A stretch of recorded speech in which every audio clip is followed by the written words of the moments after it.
Mungkin bagi kalian sudah tidak aneh lagi melihat bapak-bapak yang satu ini, ialah Campurkon, sang pencipta olahan berbahaya. Jika kalian bertanya-tanya, mengapa dengan sebutan olahan berbahaya? Dengan begitu, mari kita lihat cara pembuatannya. Pertama-tama, sama halnya dengan jajanan pada umumnya, dengan menggunakan bahan utama seperti pada umumnya. Dengan baskom anti pelurunya, serta saking banyaknya campuran bahan yang dimasukkan ke dalam baskom, sampai membuat kita sedikit agak curiga dengan benda apa saja yang dimasukkan ke dalam baskom anti peluru ini. Bahkan, setiap benda-benda yang dimasukkan ke dalam baskom anti peluru dengan tanpa takaran apapun hanya menggunakan insting yang akurat. Namun setiap benda yang dimasukkan ke dalam baskom anti peluru itu, agaknya kita harus patut mencurigai dengan benda yang akan dimasukkan ini. Dari segi bentuk, serta tekstur, sekilas mirip roti, namun itu bukan roti sembarang roti. Dengan bahan peledak yang disamarkan rupa dan bentuknya menjadi roti, dan dihaluskan dengan sangat kejam serta tidak manusiawi menggunakan tangan. Tanpa rasa ampun, Campurkon meremas bahan peledak hingga membuatnya hancur dan tak terbentuk. Setelah selesai memasukkan bahan peledak ke dalam baskom anti peluru ini, Campurkon langsung mengaduknya sekuat tenaga.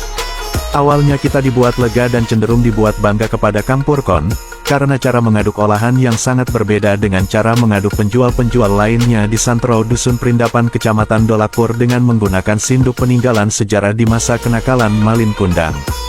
Namun seketika harapan kita untuk melihat makanan sehat bersih dan higienis untuk pertama kalinya di negeri Perindapan hancur berkeping-keping tatkala Campurkon justru kembali ke pengaturan awal. Saat melakukan proses pembuatan olahannya ini dengan cara yang umum dilakukan oleh para penjual di negeri Perindapan. Adonan yang awalnya bagus saat diaduk menggunakan sinduk, langsung dikepal-kepal menggunakan tangan layaknya seorang pelajar yang ingin melempar batu saat tawuran. Dengan cara itu, kita harus memaklumi karena Menteri Kesehatan di negeri Perindapan hanya masuk kerja 4 bulan sekali. Selanjutnya, adonan yang sekilas mirip granat di tangan, sembari mengepal-ngepalkan granat di tangan dan menyiapkan piring untuk alas meletakkan granat berbahaya. Bangsat kau. Setelah meletakkan roti granat berbahaya, Campurkon langsung menyiramnya dengan kuah air peju yang telah ia fermentasikan selama 2 minggu. Dan ritual wajib yang tidak boleh diterlewatkan dan harus dilakukan para penjual di negeri Perindapan yaitu bubuk taburan kematian.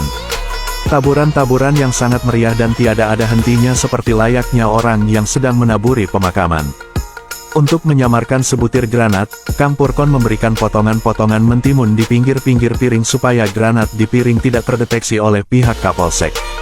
Dan kemudian taburan-taburan bubuk kematian lagi dan lagi serta macam-macam bubuk yang ditaburkan hingga tiada ampun seperti penganiayaan dan siksaan terhadap sebutir granat.